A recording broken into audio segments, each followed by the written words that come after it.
Welcome back to Rappahannock Issues. I'm Tom Cohen.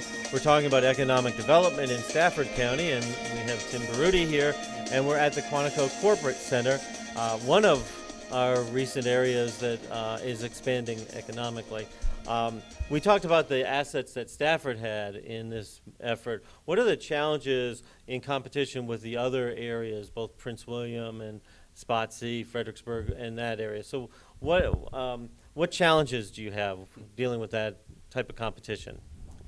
Well, I think they're significant, but they're not unique to Stafford County. Competition is robust, certainly in the region and throughout the nation, internationally, I would say, for economic development projects. There are only 200 or so mega deals internationally on an annual basis, and to land one of those is a significant effort, and it requires significant resources.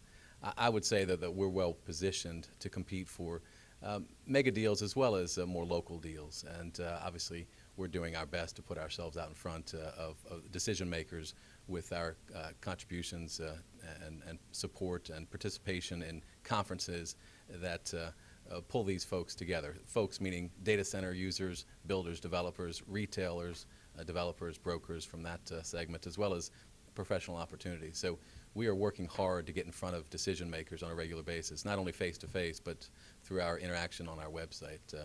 Key to, I think, economic development success, it really starts with a website.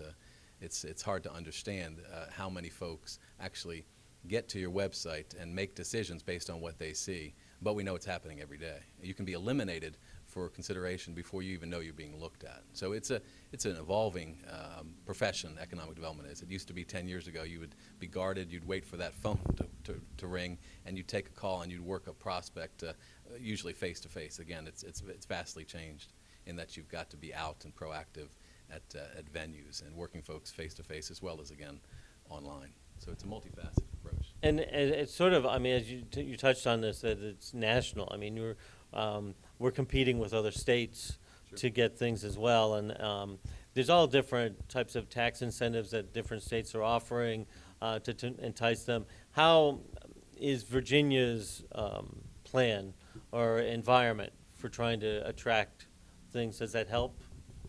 Certainly, we're closely connected to the Virginia and their efforts. They have roughly $25 million in what they call the Governor's Opportunity Fund.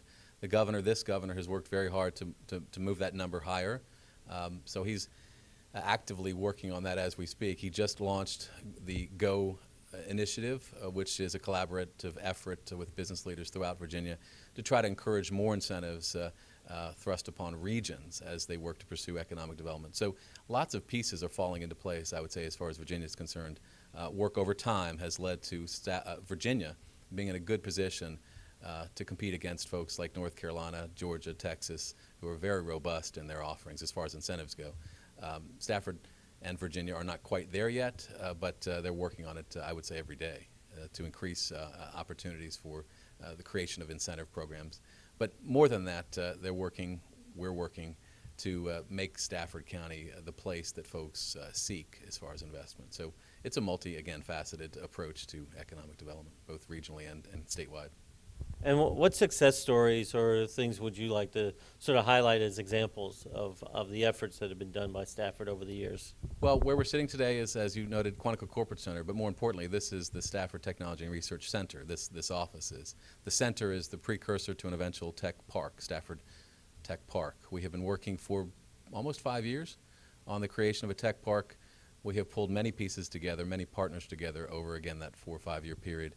The Board of Supervisors sanctioned the construction of this build-out. We've worked with George Mason, Mary Washington, as well as Germanna Community College. And more recently, we're talking to ODU and Georgia Tech about building partnerships that would actually allow us to mature out of this space into a bigger space. The county also bought 12 acres adjacent to Quantico Corporate Center, again, to live the tech park vision. They're actively working on it regularly. And I would highlight the fact that the board is going to take up this conversation again on August 18th when they consider funding a co-working space. That would be, again, an offshoot of the Tech Park effort. So lots of things happening in Boswell's Corner that are important. Where we're sitting today used to be a simple softball field, and today it's 500,000 square feet of really exciting space. the premier Class A office space in the region. And we expect this to go to 1 million square feet over time. And what is it that you really sort of envision with the tech center idea? As you said, sort of a hybrid of different areas, different interests. Right. The focus, thanks to a state grant, we conducted a strategic plan in 2014, completed that in December 2014, presented it to the Board of Directors as well as the Board of Supervisors about 6 months or so ago. Basically, that strategic plan tells us that our focus ought to be on cybersecurity, big data.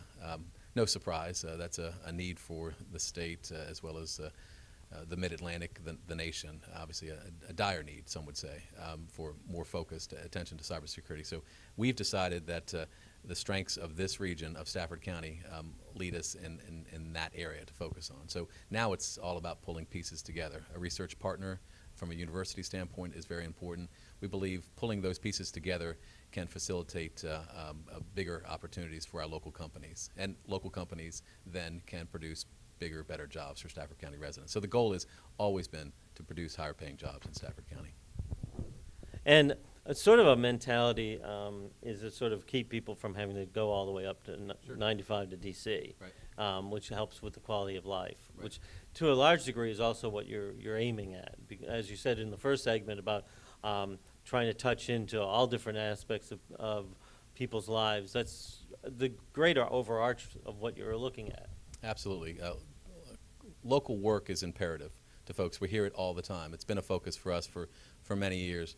We have made more progress than anybody in the region on that very matter. In fact, we've grown 42%. Our at-place employment, those are jobs in county, have grown 42% over the past decade. At the same time, our civilian labor force has only grown 20%. So I would say we're making significant progress in producing good jobs locally. But there's no finish line, so we're not finished. We're not patting ourselves on the back. There's much more work to be done. And part of that work is to look at in the future, and other programs and other projects to come.